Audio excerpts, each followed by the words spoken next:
Drive Safe Dave back here on BCB Live, the safest station in the nation. And of course, we have with us a great interview, and that's Dave Dean out there at Patterson High School in California. What's going on, Dave? Hey, good morning, Drive Safe Dave. How you doing? I'm doing well, doing great this morning. First of all, I want to talk real quick about what your program is. I want to make sure everybody knows what it is out there in Patterson. Explain to us what Next Gen is in trucking out there at Patterson. Yeah, so the Patterson program itself is a high school program, and what we do is we work with seniors and we prepare them for their CDL. So we provide the entry level driver train standards, the theory portion, but we do it with a very hands-on interactive experience. So it's just not, like you say, reading a textbook about the entry level driver train standards. It's more engagement. And once students graduate from our program, they re-enroll in our adult education program, where we're able to use adult education funding to contract through a private truck driving school that does the behind the wheel training for us. But ultimately, we're working with high school students that want to pursue trucking, and they actually get their CDL for free, and that's paid through the public school system. That's fantastic. I mean, that's fantastic. That's exciting. Number one, I think. Okay, so here, and let me talk to you about it, and hear my rationale behind it really quickly. With the high cost of education these days, and what it costs to go to school for 4 years or whatever to get a college degree, the amount of debt that some will incur in that 4 years doesn't supersede the opportunity to go out and get a great career right now in getting involved like you. Dave, you're a truck driver as well, correct? Yeah, that's correct. I started driving in 1988, and actually ended up driving a truck to pay my way through college. It did take me 8 years to graduate, but I did it without any student loans. And I would drive 6, 7 months out of the year. I would go to school one semester. And I actually have several students this year that they're pursuing that same pathway. You know, they still want to go to college, which is fantastic, good for them. Absolutely, absolutely. But they want to do it. They see the realities of they don't want to be burdened with a student loan debt for the next 20 years. And they see driving a truck as a way to help pay their way through college. Fantastic. Look, last time you were on, we talked a lot about how you got started. Today, we're going to talk about the kids. I want to talk about them. I think it's important that we understand where they're coming from. I had a great interview last week, and I think you helped hook us up. Mark Tenney helped us talk a little bit about behavior assessments and assessments to help slot in people. You were a little bit a part of that, right, in your program there at Patterson? Yeah, we were, when we first initially launched the program, we just kind of offered it as a class. And I was under this misconception that once we offered truck driving, everybody was going to sign up for it. In fact, I was going to have to interview people and pick out the best of the best. It wasn't like that at all. We offered it as a class, and literally it was a trickle. And so that first year, we actually had our counselors help us identify good students that would be a good fit for the program. But that really opened up our eyes that we need to do a much better job of not only seed planning, but also to help educate people as far as what are the opportunities in trucking. So last year, we did partner with Mark Tenney and Job Behaviors, and we did do a pilot program, which was very eye-opening to say the least. We actually we tested 135 11th graders, and based on that assessment, I reached out to anyone who scored at the upper end. And because of that, 35% of the students enrolled in this year's trucking class are students with a 4.0 GPA. Wow. So now I have some of the top students in the entire school are now enrolled in the truck driving class. But what gets really interesting is that they've all come to me this year and they said, "Hey, Mr. Dein, I'm still on my path to college," which I say fantastic, but they want to use the CDL to help pay their way through college.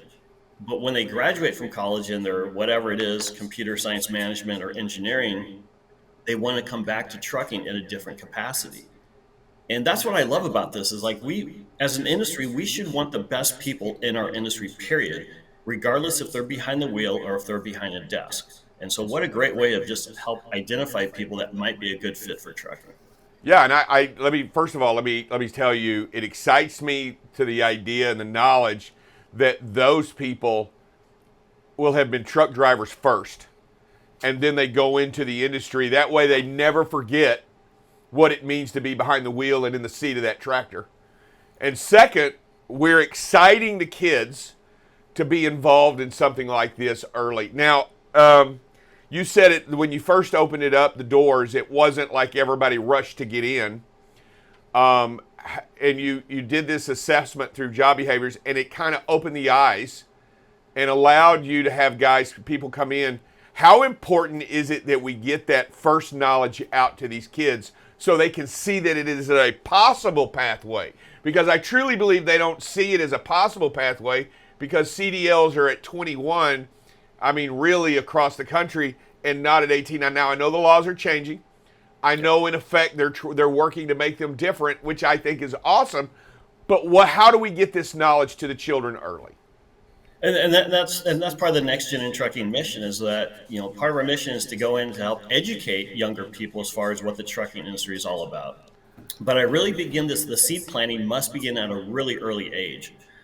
In fact, before the school year ended, we just had a group of elementary school students that came out to our program to give them a hands-on experience. We let them climb on the truck. We put them on the driving simulator. We do a little presentation, and it's always interesting when I meet with young people is that most young people they've never been exposed to trucking as far as the information. I went to a career fair. This was a couple years ago, and I took with me one of my female students. Her name was Leilani, because we know there's a need for more female drivers, and we got to create more female role models. So they actually had me signed up to do this presentation underneath the title of logistics. So guess how many 7th and 8th graders wanted to hear this old guy talk about logistics? I had 0. So 0 people signed up to hear my presentation. So the principal actually forced 90 students to come listen to me. About 2 weeks later, I get these thank you cards in the mail. And as a teacher, I was kind of like, analyzing them. I could see there was definitely 2 different kind of thought patterns. Some were very genuine, but some were, you can tell which ones were kind of force written. But 47% of the students who heard a 30-minute long presentation on trucking at the middle school level either said, I'm going to take your class when I'm in high school, or I'm now considering truck driving as a career. This was a population that no one wanted to hear anything about at the beginning of the presentation. And now 50 are now interested in maybe possibly pursuing trucking. We got to do a much better job as far as educating young people as far as what trucking is all about. Give them a reality check and give them the facts and figures. They can make their own decision, but they got to get the information first. Yeah, and Dave, let me tell you, I've actually been involved in going to a school with a big truck, even an elementary school, parking it, letting them get in it, letting them crawl all over it, and then having a talk about safety, because that's really what we do here. And to introduce them to the big trucks and introduce them to and a little bit of knowledge about how hard it is to see, and how, and about the being careful around trucks and what they are, but also that the industry is out there for them and what it means to them. Yeah. And I think it opens a lot of eyes, and I think that's what you're doing, and I am encouraged by it. So let me ask you a quick question, and let's talk about the kids. How many years have you been doing this, Dave? So we launched the Patterson program 5 years ago. Okay. And how many of those children or young adults, I'm going to start with young adults, yes, because they're entering my career. Yep. How many of those young adults do you know of offhand that have gone on to become truck drivers through your program? So we're about 20 students that have actually been through the program, got their CDL. Nice. We have about another 10 in what I call a holding pattern. We had, COVID the last, year and a half. Right. No, I get it. Yeah. So some of our students, they did pursue college. They're coming back this summer to actually start their behind the wheel training. Right. So we have another 10 in what I call the holding pattern, and then another 10 from this year that will be starting behind the wheel training. But what's really interesting is that, not every student is going to pursue their CDL right when they graduate high school. Right. I'm getting a high percentage of students that graduated from my program 2, 3, even 4 years ago that are now coming back and say, Mr. Dein, I wasn't quite ready, say at the age of 18. I needed to, find kind of explore life a little bit, but now this is something I really want to do. And so I'm getting some students that graduated a few years ago that are now coming back to finish up their training. No, I get it. And let me tell you, and Dave, I'm just saying, not only that, I like the fact they're coming back, but pretty much the parents are said, hey, go get a job.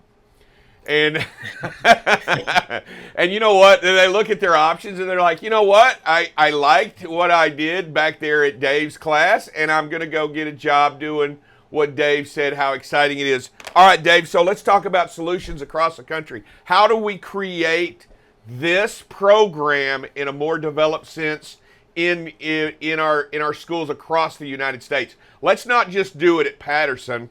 Let's do it in more places. And how do we do that? Yeah, and that's really the mission behind the Next Generation Trucking Association. Lindsay, Trent, and I, we met a couple years ago, and we realized there was a need to unify the industry, so to speak. This is an industry problem, but we feel it deserves an industry solution. Dave, Dein, and Lindsay, Trent, we can't solve this on our own. It's going to take a unified effort. But what we can do is we can bring people together. And so what we're doing is creating that momentum where we can take our resources and go into these high schools and replicate the program. Now, Next Gen Trucking Association, we're not charging anything for our services, for our recommendations as far as curriculum. We know that schools, they don't have the time to figure this out on their own, right? And the industry can't wait. So why not take what I've learned over the last 5 years and let's just give that away? So we're actually in the process of having my curriculum, prepackaged by a professional curriculum company. And we're raising funds for that through our foundation. But we know that schools need these resources to help start these programs. So, David, and encouraged by that, how do we help you get with the ATA? How do we help you get with the TCA? How do we help you get with these trade associations, these organizations that is out there to help trucking as a whole? How do we get you involved with them? Do we help? What do we need to do as a country, and also as BCB Live with our people? We need to get you involved with these trade associations out there that are out there to benefit trucking. I truly believe this is a future solution for some of the issues that we're facing today in the shortages that we have. If we had programs like this spread across the country, I truly believe that some of our problems would already have been solved. Do you agree? I totally agree. And there's over 26,000 public high schools across the U.S. Absolutely. It's just going to take a small percentage of those that actually see the value in this to actually want to start programs that we are going to create a sustainable pipeline of not only young talent, but young, well-trained talent. And that's our mission. I'm not about filling seats. I don't care how big the shortage gets. Right. We want to make sure that the people that go into this industry have the right mindset, right? And I love your mission as far as safety. And that's what we have to really kind of set as our number one priority. It's not about chasing the dollar. It's not about, what they think trucking is all about. It's about you're choosing to go into a career that's not a job, it's a lifestyle. And you better have the right mindset for it. And if you do, you're going to love it. If you don't, this isn't a career for you. Right. It's totally different in the way the road is something different. But I do like, and here it is, and I'm going to ask. It's safety. It's our deal here, Dave. And I know it's a big deal with you. How much of this training do you involve safety as the primary when you start your day? It's a big deal to me. It's a big deal to our program, but I think it's how we need to teach the next generation. I'll tell you, I grew up in the industry. It was the number of miles you ran every day, and to me, that's not a great truck driver. I tell everybody today, and we talk about it. The number of miles you drove safe is, to me, the essence of a great truck driver. And if that's your mindset, I don't want to hear that you drove 5,000 miles this week. I want to hear that you drove 2,200, the safest in the world, that you were the best and safest driver at 2,200 miles. How do we teach them that? How is that? And I think you're doing it early, right? Yeah. You're right, and we saw the need for this early on, and so we actually created our theme for the program is called Leadership in Motion, right? And what Right. that really is that we break down the qualities of a professional truck driver, and we know there's two drivers out there. You got a professional driver and just a driver, and the professional drivers are drivers who kind of set a higher standard for themselves, and that's how we do. We set a very high bar for our students, so to speak, and we really encourage them to we're able to, I guess, break down these leadership qualities and give them opportunities to explore them and build them up in their own how they kind of perceive themselves. But it's amazing when we go out on field trips. I can't tell you how many times managers have come up to me and they say, "Hey, Dave, I wish my drivers were as mature as your students," and I take that as a huge compliment, right? Because it's about how you carry yourself, and Absolutely. safety is a mindset. It's about how you think about yourself, but mainly how you think about others. Correct. And we want to make sure that we put, that we do put others first, and that we do look at the bigger picture, and we're not going through life self-centered and selfish and thinking about me, me, me. How do I make the money? And so it really is about a mindset. Yeah, I think you teaching that early at an early age and you bringing that along because I think people don't realize how much trucking, truck drivers, trucking companies, this industry does for the community outside the wheel, outside the truck. I mean, believe it or not, I go all around this country and I see and I talk to and I visit with people in the industry. They're driven to make their communities better. And I don't mean just behind the wheel, I mean in their soul. And I truly enjoy the fact that the kids that you're talking about here are the very center of making this happen going forward. You mentioned something about, and I was excited about it, is that the people you brought in are at some of the top of their class, the best of their class. Why are they being drawn this way from them? Like I know you talk to them, you visit them. What's drawing them in? Well, I think for many young people is that they do want to be a part of something bigger than themselves. They want to be a part of a solution. And that's a great thing about trucking is that a young person coming in today, they can see, they've been exposed to a lot as far as what's on the media, as far as, how big this problem really is. And for them to just come in and say, "Hey, I want to be a part of that solution," it's really, I mean, it kind of touches my heart is like, these are the people we want in the industry, right? Because they're Right, doing it for exactly. the right reasons. They're not doing it because they're just chasing the dollar.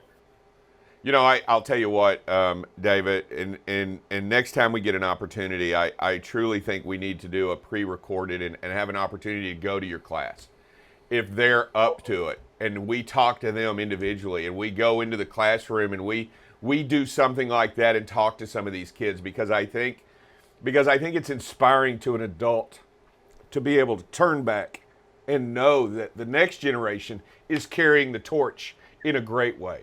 Because it's so easy to go, "Oh, they don't know how hard it is," right? I mean, we all say that, and I am inspired, and I think everyone truly is inspired by your story of your kids. Would that be something you'd be interested in allowing them to be on our show and to talk to us about what they think and what they're looking to do? I mean, you are doing it, but let's talk to the actual people. Is that something that would be interesting to them? Maybe talk to some of these people that are actually out there doing who we're talking about.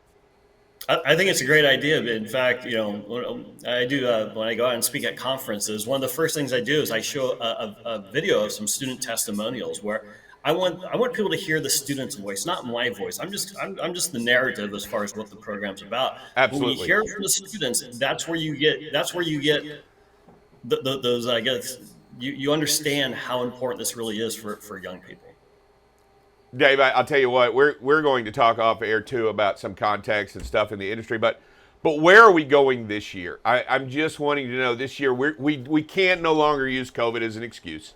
We can no longer use what's going on in the economy. We can't use any. Where are we going this year that we haven't done last year? What are we going to do this year that we've never done before in next gen and trucking? What are we doing this year? Yeah, so this year what we're doing is we're building our membership base. Anybody can join. We have individual memberships, we have corporate memberships, we have sponsorship levels. And those resources are going to enable us to, number one, we were able to just hire Lindsay Trent. She's our president. She's been hired on full time. What we need more than anything right now is boots on the ground. There's 26,000 public high schools across the U.S. I'm still working full time, and we need to start making those contacts with these high schools. And we've worked with over 60 in the last few months, and these are schools that have come to us. Now it's time for us to start going after some of the schools that would be a good fit for us. So the membership enables us to create those resources where we can start going out to these schools and start creating these programs. Absolutely, and while you talk about that, we have drivers, dispatchers, owners, we have insurance companies, we have all people in the industry listening and thinking and talking and listening to this show. I'm telling you, we got some high schools. We've got people with high school kids. We got people with kids in junior high fixing to go to high school. We have access to these schools better than ever before. If you got a kid in that school, I'm pretty sure they know who you can talk to. I'm pretty sure if they're not in the office talking because they're not supposed to, but whatever the case is, we have opportunities here to go in and find, if you have a chance to get a hold of Dave and get a hold of Next Gen in your school and find ways to bring kids into the industry.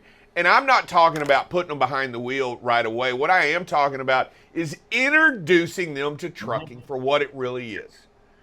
I mean, we all work hard in this industry. It's crazy, it's tough, and we're always busy, right, Dave? I mean, all of us truly are busy all the time with what goes on here.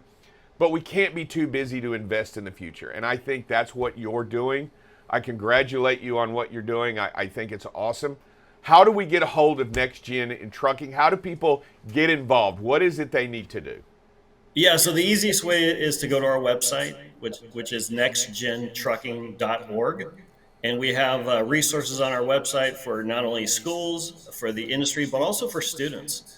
And we also have our contact information there as well. But if people have a school that they think would be a good fit for us. We've had several parents that have contacted us and they say, hey, we desperately want your program in our school. We do the legwork. We'll contact that school on your behalf. We'll meet with the principal or the school board. We share with them, a little bit about the program, and that's how we get the ball rolling about starting these programs. Yeah, I'll tell you, if you need to get a truck driver to talk in front of somebody, it's not ever hard to get a truck driver to talk, is it? No, and that's also part of that seed planning. We got to get in and bring in those trucks, like you said, the hands-on elementary school. What a great way about getting young people excited about trucks. Yeah, and I'm excited about it. Look, I think there should be a safety program out there nationwide, bringing in these trucks, showing them what they are, how dangerous they can be, but also showing them what they do and introducing to how important the functionality is of a big truck. So I think everything about this, what's going on, I think anytime we have an opportunity to educate our young people, it's just going to make it better all around. So Dave, if they get you at nextgentrucking.org, correct? That is correct. And they can contact your program. They can get the information much needed to get some more schools going on board. It'd be nice if we had an opportunity in every school district, an opportunity to get into trucking, right? It is, and also we've had several companies contacted us, and they say, hey, we definitely like schools in this certain geographical area. Absolutely. And so as you said before, our mission is to help unify the industry, create that momentum, get into those high schools, but ultimately educate more young people on the opportunities of trucking. All right, Dave, man, I appreciate it. We're out of time, but before you go, as always, we like to ask each of our guests before they leave to state their name, who they're with, and that you're watching BCB Live, the safest station in the nation. Can you do that for me? Oh, I'd love to do that. Hey, this is Dave Dein with Next Generation and Trucking Association and Patterson High School, and I'm watching BCB Live, the safest station in the nation. All right, thanks. Appreciate it, Dave. We'll see you. We'll talk to you soon, okay, bud? Okay, sounds good. I appreciate it. Thank you. All right, man. Thanks for coming on. All right, man. Fantastic. Knowing that the torch is being passed to great people is exciting. It is hard. It is, man, I'm telling you, it's needed and a solution for the industry. We'll be back in just a second with Double Check Dale and a little bit of safety and weather going forward so that you out there know what's happening.